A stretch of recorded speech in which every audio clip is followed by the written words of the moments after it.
exciting that you're all here. I don't have a handout because I don't know, it's gonna be me like talking about my experiences, I guess. So if you want the PowerPoint or something later, you can email me and I'll give you my email and all that and I'll give it to you. But yeah, I didn't really think that a handout would be that useful, I guess. That makes sense? Okay. So anyway, I'm doing the pros and cons of rural schools. I graduated from Augustana last year and got a job in about June. I applied for like a million bajillion jobs. I didn't really count, but it was a lot. I had like my whole computer's document drive was full of cover letters. It was crazy. So this was actually the second interview that I went on was getting this job, and I went on another interview after it and got another job offer too. So that was pretty cool. Let's see. Okay, so you're probably wondering where the heck is my school? I am originally from Central Illinois, but I really wanted a job, so I was thinking like, okay, you know what, I want to get certified in Iowa. So I got certified in Iowa, and I applied for jobs all throughout Illinois and Iowa, and it was awesome, and I ended up getting this job in southern Iowa. Literally, Moulton is like 6 miles from the Missouri border, so it's like way down there. Out in the middle of nowhere, it's a really tiny town. Our school is K through 12. I teach 8th through 12th grade, and I have all of them. Every single 8th through 12th grader. Let's see, so I'm the only language arts teacher. That's how small it is. Yeah, it's really, really different than when I was student teaching in Davenport. So I thought that it would be really cool to do a workshop just kind of comparing, contrasting like that sort of school versus the school I'm at now, because I know Tony and Caitlin did all the finding job stuff, and I just kind of wanted to do something different. So here I am now. Which is still okay. Yeah, and there's my beautiful clip art. Any questions for me before I start? Yeah? How did you get certified in Iowa? Did you have to take a test? Or? Yeah, to do Iowa certification, like starting last year, our year was the first year and it really sucked. But you have to take 2 extra standardized tests to teach in Iowa. They're called praxis tests. You have to take another content test for Iowa and another professional one for Iowa too. So, yeah. Isn't one of those like the practice that you take for Iowa? Doesn't that also qualify you for other states as well? Or is it just for Iowa? I think so, yeah. I'm not sure though. I know, so I don't know. Do you know anything about that, Tony? It does, but there's a certain list of them. She doesn't off the top of her head. I didn't take the Iowa one, but it's like some of my teachers did the Ohio one because they went to Ohio State, and it's like Ohio, Michigan, Wisconsin, Missouri. So it's good to take. It's a bunch of states that use this practice system, and then when you're when you've taken those tests, you can get your certification elsewhere. Illinois is just the weird one that it's only Illinois. Yeah. Awesome. I was like a little more progressive educationally than Illinois, I found, which is kind of cool. So yeah. Okay, so first before we start, this is so cool. All right. What do you think would be some pros and cons of rural schools? So I was thinking, instead of me just standing up here talking at you the whole time, that I would have you maybe talk to the person next to you, talk to the people at your table, try to brainstorm first what you think I'm going to say. Or like what you think off the top of your head, and then I can say, nope, true, or false, yeah, and we'll go from there. Sound good? Okay, so take a couple minutes. I think to be able to get to the students better because there's not a bunch of really good students that actually have all of the students. You have a lot of control. Like, yeah, and you probably get to there's no like compromising. They're probably like all coming from the same like background. So, like there's not gonna be like diversity. Negative thing, whereas in conference buildings, I wonder if any rigid of like requirement system that they have I'm just kind of wondering sort of, yeah. You still have like a lot of schools that really write out to lesson plans for you. Have some sort of system. it's probably the you have more like a brief Not that all of them have that. I don't think that'd be illegal. But I guess they would. I know the town that I live in is like To learn. 6,000. In Thomas Jefferson, they only have one all-A school, so they only have one classroom for each of the grades, and they had a lot of issues with that particular group together because they knew who they didn't like, and some were refused to work together. Yeah, they refused to work together, or they didn't work together well. Okay, so what have we come up with? It's hard to get. Let's hear. Well, I talked to you guys first. What do you think? Well, first you said being in the middle of nowhere might be a con, girl, I'm not who you are. Yeah.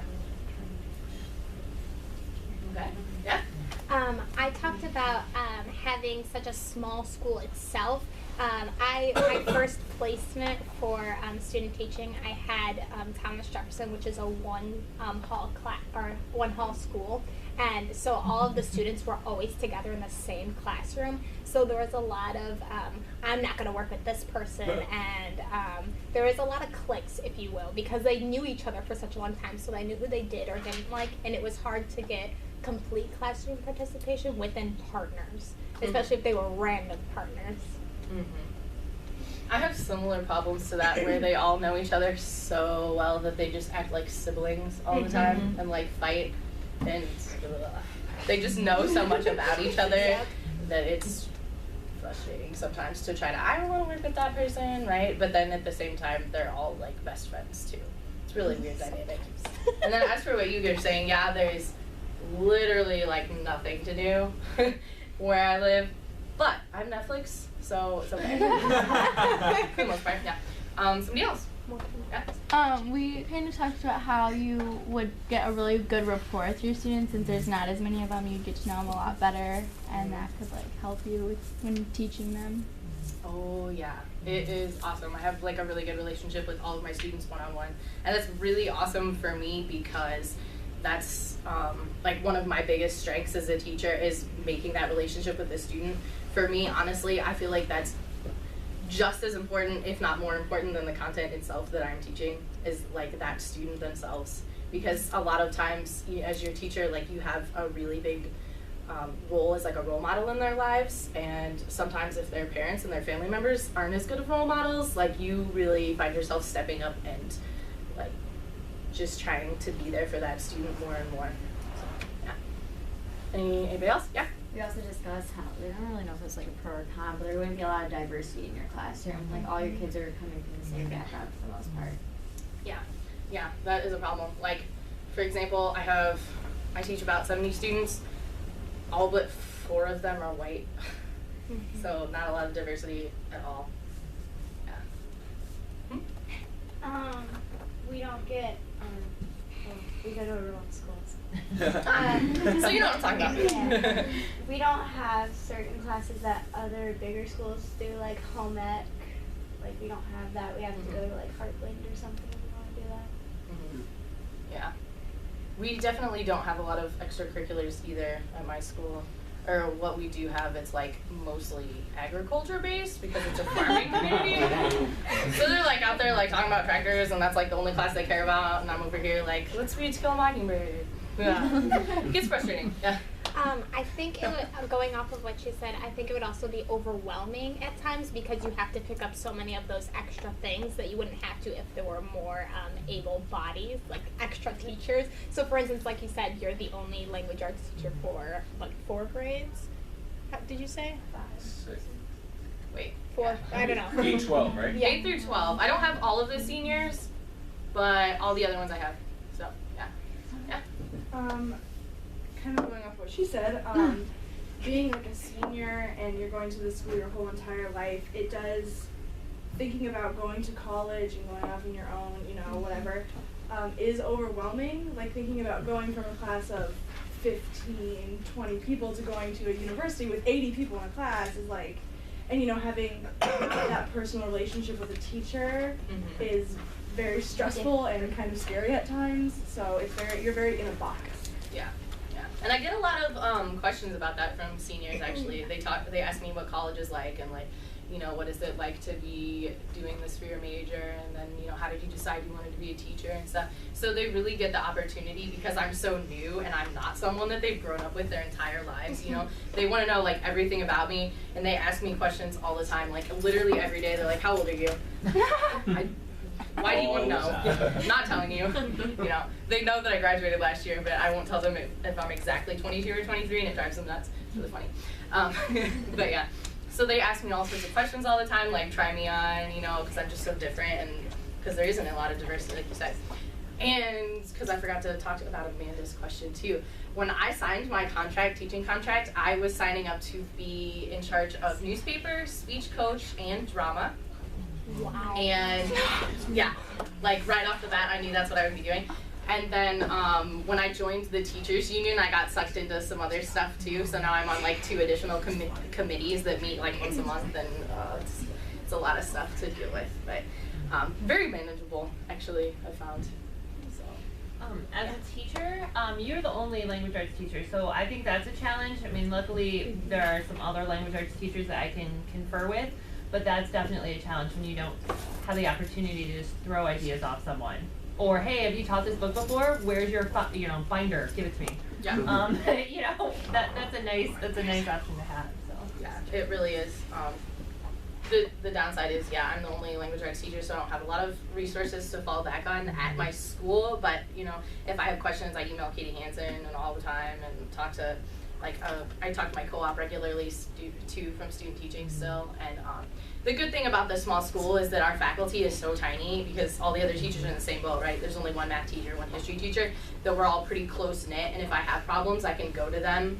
You know, like, oh, you have problems with this student, what do you do? You know, and we pass that stuff back and forth, like, how do you handle this, or how do you deal with when they do this? Because all of the teachers know the students way better than I do too, so it's pretty nice that way. Yeah? Does that help with any, like, interdisciplinary stuff, with all, like, just having one teacher for each thing? Can you, like, connect classes, other classes, or it's still kind of like a big high school style where it's, like, 9 separate things that aren't really connected? It depends. I guess. We haven't done a lot of interdisciplinary stuff, like, as I've been there so far, just because it's such a small school, and I'm still trying to, like, keep my head above water with this whole first year teaching thing. But it's nice to be able to talk to other teachers and say, like, okay, so have you done this with them yet? Like, what sort of background do they have on, like, Shakespeare, you know, medieval England, teaching this, teaching that. So if I wanted to, I could go ask them stuff like that. But then on the other hand, they're like, with this Common Core thing, they're trying to get me to somehow integrate math standards into my teaching. And I was thinking, like, okay, I'm a language arts teacher. I have to use a calculator to, like, add up grades. Are you kidding me? How am I gonna, are you kidding me? Like, I have trouble, like, breaking my classes into groups. I'm like, okay, I have 20 students, and I want this many groups. How many? And, like, I'm sitting there, and the students are like, can we help? It's ridiculous. So, yeah. But, I'm going to go through these a couple just because I want to have time for more questions at the end, too. Yeah. You guys hit a lot on some of the stuff that I wanted to say. And I realized while I was preparing this presentation, because I was going to start out like, here's a list of pros, here's a list of cons, and I was going through and I was like, that's not really going to work. Because a lot of the things can go either way depending on how you look at it, actually. For example, in a school my size, there's pretty much 0 tracking in English. Some of the math classes and the science classes have tracking, but for me, they're pretty evenly split by grade level until you get to the advanced writing class, but other than that, so that's really great. Frustrating at times because I have the really low level special ed kids in my class, and I also have the really high level tag students in the same class.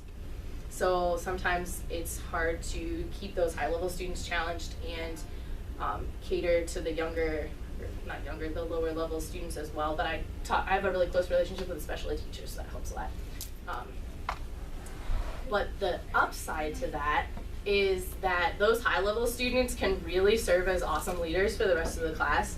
And because there's only one of me and there's 20 of them, sometimes if I'm not available to answer questions, those other kids will step in and help, and they provide just such a great example for the other kids to follow, especially because they've got such a tight-knit community in the classroom and the whole town basically, that they know each other so well and they feel really confident, like trusting each other and asking each other for help. And well, Kendall knows the answer, so I trust him. I know he's a smart guy. I've known him forever. He wouldn't lie to me, kind of that sort of thing. It goes really well. And like my 8th grade class, for example, is half of them are in tag. So we read Lord of the Flies this year for the first time with 8th grade, and it's really awesome, actually. They do really well. They love it. The discussions are awesome. They have such great thoughts, and even though half of the class isn't at that tag level, they can still participate in the discussions. They still have a lot of thoughts, and I can tell that because they see their peers leaving that awesome example for them, that they're like striving to reach that level too. It's really interesting. Yeah. Do you ever come up with the issue of, I guess, a student getting stuck in the repertoire of being a bad student? Because I feel like it would be hard to start over for the student if every teacher has heard of him or her and knows of like their situation, and therefore it's kind of like self-fulfilling prophecy almost. Do you see that a lot? Yeah, actually, because the whole entire town knows these students and they've known them since birth. They're like, yeah, this kid's on the 8-year track totally for high school. And then I come in and, I have no idea who any of these people are, and I'm like, oh, you seem like a nice guy. And you get to know them, and you start to realize why the other teachers are frustrated. Like, oh yeah, you are kind of a lazy student, aren't you? But I get that chance to form a brand new relationship with them, whereas they haven't had that chance with the other teachers for a while. And I've actually gotten really close with some of these students. Like one, for example, of my sophomores has a real behavior problem in pretty much every class because he just talks the whole time. And I actually had to kick him out of class one time and send him to the principal's office because he had been such a problem. He got pulled out of my class for 3 days, came back, and he was kind of avoiding me for a while. So I pulled him aside and I said, look, man, this is like a fresh start between us. Like, I don't hold grudges, so we're okay now. If you're okay, we're okay. And I have literally had 0 problems with him since. That's great. It's awesome. Just me giving him that chance, like, this is a fresh start. Let's start over. I don't think he's ever had that before because everyone else knows him so well. And I actually bought, like, fruit from him for his FFA fundraiser the other day, and he delivered it to me, and he says this, and it broke my heart. He says, "Thank you for buying fruit from me, Miss Griffin, even though you hate me." And I was like, I don't hate you. You're just really annoying sometimes. Yeah. Yeah. So he's a really sweet kid, though. And I have a lot of students that are pretty much exactly like that. Let's move on. The close-knit community is awesome because I get a lot of support, like I said, from the other faculty members and the other members of the community, and the parents are, well, parents, half of them are involved and half of them don't care at all. But the ones that are involved are really helpful. But on the flip side of that, because I'm totally brand new and no one's ever heard of me before, I'm big news. Like, my personal life is like everywhere, all over the school. Like, this teacher I've never met before is like, so how's your boyfriend in Davenport going? I'm like, what? How do you know about that? You're freaking me out. So that's kind of weird, and like, I'm kind of a private person, so I don't want everybody to know all my business, and I find myself having to like, I'm just gonna opt out of this conversation, before I say something that's embarrassing. Yeah, so it's, like I said, it's kind of a upside and a downside sort of thing. This is my beautiful clip art. I'm so jealous. I know, right? The small school, like I said, my class sizes are teeny. My biggest class is 23. That is the freshman class with the addition of 1 sophomore that failed last year. My smallest class, I have 2 classes of 1 student. Yeah. Which at first I was like, what am I going to do with 1 student? And then I realized, this is going to be like an independent study. So it's actually really cool because I teach 7 different classes throughout the day. I have 7 different classes. Mammoth task, but you get used to it. So these two classes that I have with 1 student, I end up, give them a mini lesson at the beginning of the day, like 10 minutes. Here's what I want you to do. And then the rest of the 45-minute period, they do their work, and then I get to do my work. And they call me over, I have a question, what do you want me to do about this? And I answer it, and then I go back to whatever I'm doing. And if the days that I'm not doing that, the days they don't have an assignment, and we are doing one-on-one, it's really great because I really get to like zone in on them, and they have my full attention, I can really make sure like you understand exactly what I'm trying to say, and I can tailor all of my assignments to that 1 student. For example, in my English 4 class, I only have 1 junior. English 4 junior, I know, it's weird. But so I only have 1 junior, and she has major test anxiety, like major. She doesn't even like taking quizzes. So I realized this, and I was like, well, there's no reason you can't just do something else for all of your assessments. So she just does writing assignments. She loves writing. She's my best writer in the entire school. So it was just like the best solution ever. And if it wasn't just her in that class, I wouldn't have gotten to do that. And it's awesome. So, oh yeah. So small departments, I'm the one woman English department, like I said. It's all me every day, all day. And which is kind of scary, like we talked about before, because I don't really have anybody else to fall back on. Except for when I email people that I know from here and I ask other people, like, I have a mentor. But on the plus side, job security, right? They are never gonna get rid of me unless I wanna leave, because, yeah. I was one of 3 applicants to this job. Wow. 1 interview. Wow. At the end of the interview, the principal tells me, he's like, so I'm just gonna go ahead and say this, but you're definitely my top candidate. He's like, I'm gonna look at your recommendations, and if everything checks out, I'm gonna call you in like 2 days. I was like, yeah. The next week, I had another interview at a small school in Illinois this time, actually. And pretty much the same thing happened. 3 applicants. It was like, yeah, it's between you and somebody else, but pretty strong candidate. I was like, this is awesome. So if you're really worried about a job, man, these rural schools, like, it's awesome. Get right in there. It's great. Because, I mean, that's the thing. Like, there's nothing to do in that community. There's not a lot to attract new people, new professionals to that community.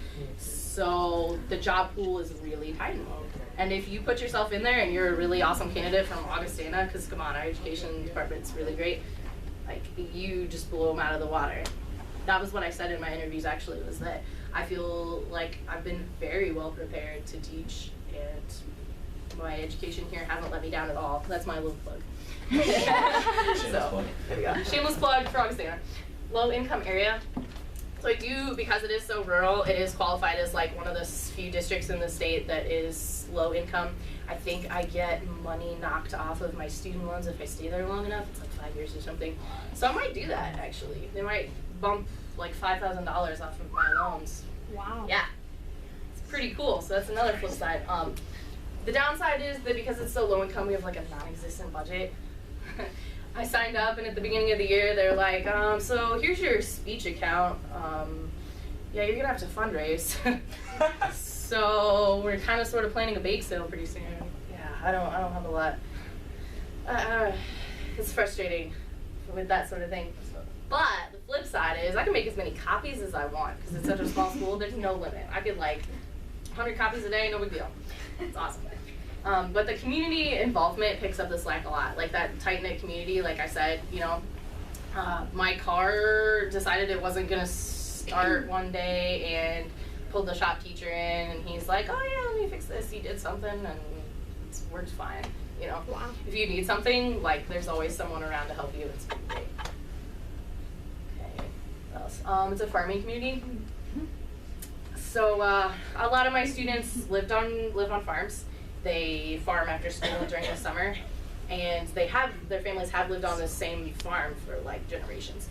So kind of set in their ways, kind of old-fashioned. I get a lot of, when am I ever going to use this? I'm not going to college. I'm going to take over the farm. And I still have to pound into their heads like, you know, you read every day, right? You know that you still have to communicate with people as a farmer. You know there's still like business involved. Like you should be able to talk to people. So it's kind of a struggle sometimes to get them to focus, like how do you make something like To Kill a Mockingbird meaningful to these kids that only care about farming, right? And hunting and fishing and all that jazz. So old-fashioned values, you can see my beautiful button that I found there. Some unsavory types, some self-proclaimed very proud rednecks. Yeah, downside. But not as bad as you would think. It's not nearly as high of a number as I thought going into this school. There's like here and there a couple. We get along pretty well still most of the time. The thing that I like to keep in mind is that they weren't born that way, you know. Someone put that thought into their heads, those mentalities, and if someone else put it in there, they could still take it out themselves, you know. They still have time to kind of learn and grow as a person, and they're young, you know. They're like as tall as me, but they're still like kids. They've still got some brain development to do, and you keep that in mind, and kind of helps you keep your head up sometimes. Country music, oh my god, country music.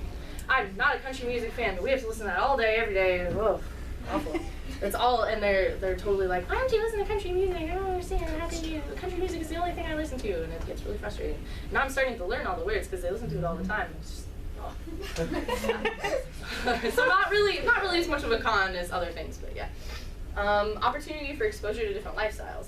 For me, it's really interesting because I've learned so much about FFA in the past 6 months. Yeah, and also the more important different lifestyle is that I get to expose them to a totally different way of doing your life than they have ever seen before. Right? Most of these kids don't plan on going to college, and if I hadn't asked them if they were going to college, I don't know if anyone would have. So it's just really cool for them to see, like, you don't have to do the same as all the adults you see around you. You know, you can get out there, there's a world out there, you can go do other things, you know, change your mind. Right? You don't have to be a farmer if you don't want to. That sort of thing. So they ask me questions about my life all the time, like I said, every day. Administrator. I only have one administrator in the building, which is really frustrating, because when you want something done, it takes like a week, because he's got so much on his plate. The secretary kind of runs the school. People aren't really as afraid of Mr. Alger, the principal, as they are of Marilyn, who's the secretary. She's like the disciplinarian, man. Like, Marilyn's gonna call your mom and you are gonna cry. It's really bad. Seriously. So, the downside is that I don't get a lot of evaluations. I think I've been evaluated by my principal like once so far this year. And so I don't get as much feedback as I really would like, which is sad. And then I feel bad asking because I know he's got so much on his plate. But my mentor kind of steps in and she'll evaluate me, so it's helpful. And she has been teaching for like a long time, so she's very knowledgeable. But the pro of that con is that it's a really relaxed atmosphere. Like, I can joke around with the students and we can talk about really taboo subjects and like anything goes. I don't have to wear like a name tag every day because everybody knows who I am anyway. Like, it's pretty chill atmosphere. I deal with a lot of my own discipline problems. I don't have to write referrals all the time. It's great. Me, myself, and I. Yeah.